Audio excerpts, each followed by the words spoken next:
same thing here, right? Drilling in, starting at the bottom, got it shimmed and leveled. Right behind. Everything.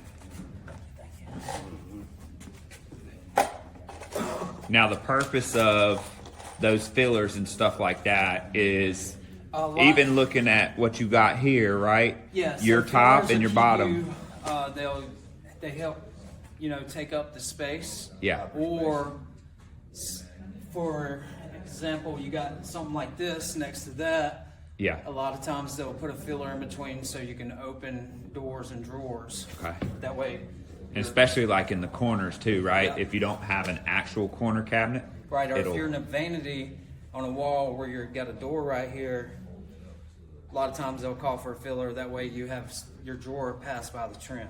Gotcha.